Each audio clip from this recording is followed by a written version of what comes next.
former prayer room upstairs that they had to put a camera in because that's where all the gross couples went to make out. Yum. Yeah. We could also go over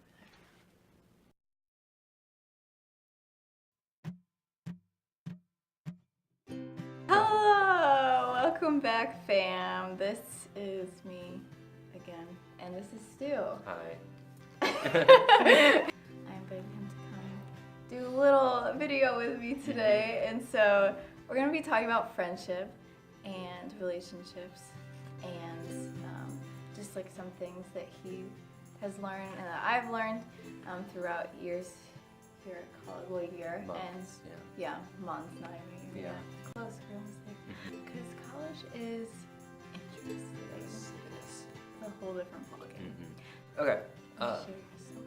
So I think like most freshmen, I was pretty worried about meeting friends when I came to college because I came from like 3 states away. I didn't know anyone here, and so I was terrified when I came here, and I prayed a lot, trusting God, like, hey, I need friends, so I'm gonna trust that you're gonna put the right people in my life. But then I also recognized that like I needed to act that out. Like I had a responsibility to like introduce myself to people and like be friendly and invest in a wide variety of people, because coming from high school, I realized I hadn't done that as well as I could have in my 4 years in high school. Just hadn't been as social maybe, or as just like outgoing in my friendships. So coming to college, I'm like, first month of school, I'm gonna introduce myself to everyone that I meet, which is very hard for someone like me who generally leans a bit more introverted. And so I did it though, and it was exhausting, but it was good.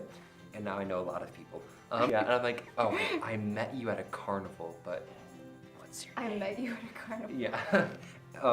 But yeah. OB. And so I formed this really tight-knit group of friends that was a huge blessing. God really worked there. Like I can see how he was acting in my life and in their lives to bring us all together, which is really a blessing. But then like as the semester continued and as like things happened and like we all were growing together and developing as people, like I forgot sometimes to continue placing my trust in God. I trusted that he would bring these relationships into my life, but then I didn't necessarily trust that he would maintain them. So I put all that pressure on myself. And I was like, I have to trust in myself to maintain these relationships and trust in myself to make sure everything is okay, and that's all on me. And I put so much pressure on myself and like elevated these relationships to such a high standard in my life that I was like neglecting my relationship with God. And like I lost sight of what was like the most important relationship that we all have. And if that relationship is out of balance, then the other relationships in your life will also be out of balance, which I didn't realize that. I knew it, but I didn't live that out, and I hadn't fully experienced that until God was like, hey, you're not doing this right.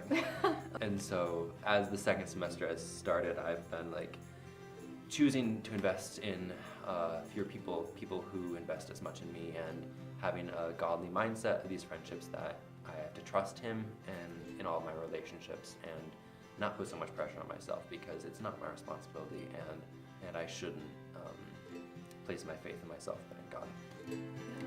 That's awesome.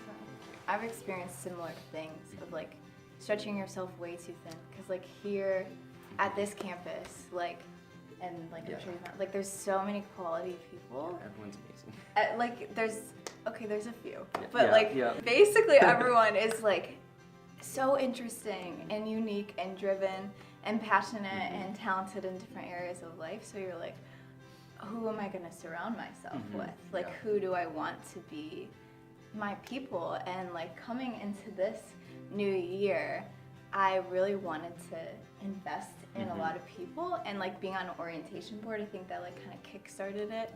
Like I was like, oh, like I'm gonna meet all these like freshmen and like create friendships with them and just like grow with them.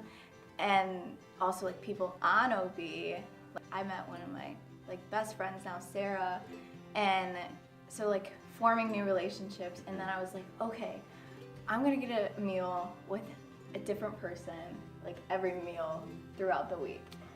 Yeah, that's dumb.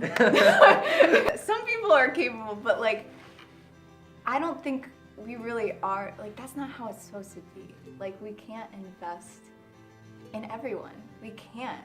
And God doesn't really call us to do that either. Like, he had 12 disciples. And, like, I have, like, what? Like, probably 10 or, like, 8 people that I'm, like, pretty close with. And then, like, a core, like, 4 that are, like, my go-tos. But I didn't have that last semester. So, like, I had them, but I wasn't, like, mentally. Like, aware of that? Yeah, like, mentally putting them as, like, the people that I wanted to invest in. And so, like, my roommate got put on the back burner a lot because, like, I was trying to minister to all these different people who, like, asked me to get meals. And, like, we talked about that, about being, like, a people pleaser. Yeah. And, like, saying yes to too many things. To everything. And, like, not even, like activity, like, groups and organizations, but just saying yes to people, like, meals and, like, hangouts and coffee things. Yeah. And how can you say no? Like, relationships are so important. So it's like, where's the balance between all of that? So it was like a real struggle to, like, completely figure that out. And then I think just through, like, the hurt that my roommate expressed and, like, how everything was changing. Because, like, it might change again, but like, from freshman year, like, my group of, like, 6 girls, like, we're still all pretty close, but, like, it's different now because we're in different groups and some of them are in sororities. Not like any of us had a falling out or anything like that. It just kind of organically changed into something different, and it was kind of hard for me. If they don't want to invest in me as much, like, that's fine. I'm not stopping loving them. I'm not stopping, that's a weird way to say that. So now, seeing all of that, like, it's okay that things are changing, that relationships are changing, because they're going to change throughout your whole life. You talked about, like, high school. Yeah. And, like, how it was different. And, like, I would say that, too. Like, high school, there was only, like, a little bit of people that I would say were quality. Like, was interesting. Quality, like, people, like, believers, like, brothers and sisters in Christ that I would, like, were my core. And so it was easy. And then coming here was like you said, you didn't know anyone. Right. I was in the same, I only know my roommate, kind of, but no one else. I was like, yeah, I have no idea. You can choose your friends. Like, you can choose friends. God gives you free will to choose that. So it was like, okay, who are those people gonna be? And, like, it was good freshman year, but now, like, it's changing all over again with, like, new things. I was talking to my sister-in-law, and she was saying how it gets easier outside of college.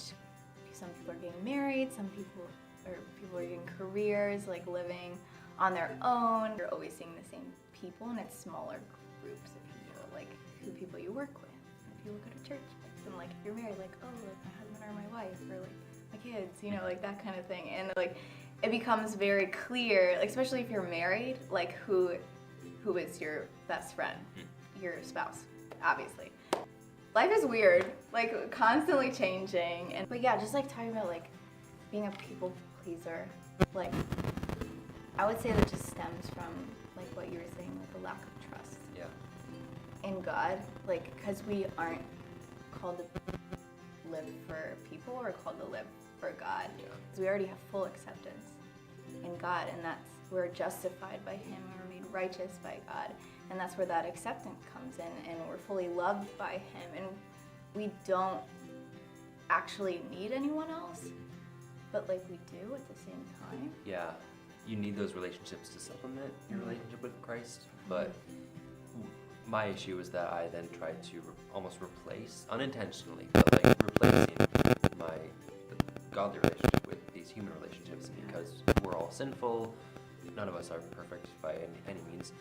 Trying to replace that didn't work, and that desire to please people, like, because I didn't trust God, I was like, okay, I need to do all this myself, and I need to say yes to everything, and I need to, like, find a way to make everyone like me, and make everyone happy. Yeah, make everyone happy. Like, is everyone okay? Like, it's like that was my thing. Like, making sure everything is, like, in its proper place in a way. Like, make sure everyone is is doing well, and like there's peace among the group and like among you and other people, and like it's great to want that, and it's great to be aware of that, but it's not our responsibility to maintain that. We need to pray and ask God and be there if people need us, but like it's not our job, and I had to learn that. I'm still learning that, which is sometimes a tough lesson to learn, but it's a good lesson to learn. Yeah, totally. I get that. Yeah. And I think the question that like I struggle with most is like, am I being selfish for backing away from these other relationships and still continuing to love them, but like investment is different, and like being deeply rooted with someone is different. For me, that was always the thing. It was like, I'm just being selfish for like feeling like I need to like back away or like only invest in like a few people, but I'm not Superwoman. Like something I told Stu the other night is like, how can you minister to other people? How can you love other people when your temple is being depleted?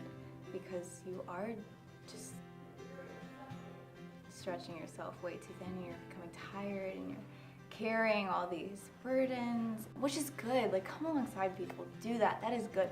But if you're taking too much of that on, that's when it becomes destructive, and then Satan starts to twist it. Like, how like it becomes an idol that you just like want to be that person that like gives them advice. Let God run your life. Yeah.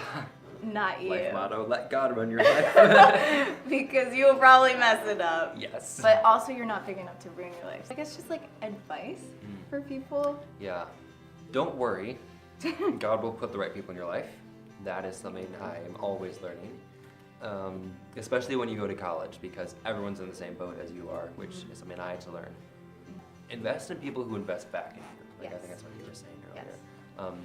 That was something that I was blessed with in college. I've been like beyond blessed by close friends who pour just as much back into me as I do to them. Sometimes it looks different the way we do it, which is something I had to learn, which was not something I had experienced a lot in high school, which was a very eye-opening and pleasant change.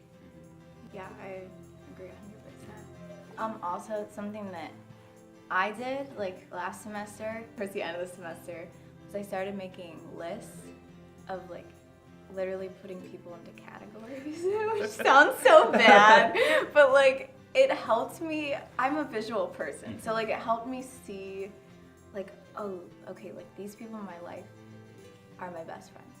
Why are they my best friends? Should they continue being my best friends? And then like, okay, close friends. And then, okay, who are the people that I mentor? And who are the people that are my mentors? And then like, obviously family is an easy one. Who are the people that like, are just like leech friends? Like that just kind of like suck onto you and never give anything back. Not wrong to like continue ministering to them. If you feel called to do that, like there's people in all of our lives that are like that, and that God wants you to be there for them.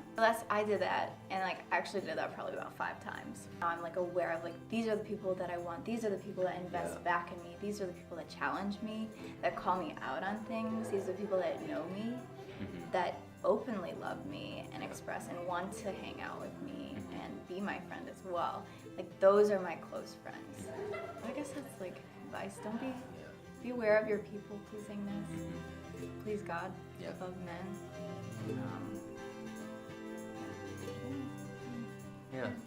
Thank you so much for watching, guys. Stu will probably do another video with me, another one. But yeah, so see you guys next time. Thank you so much. It was fun.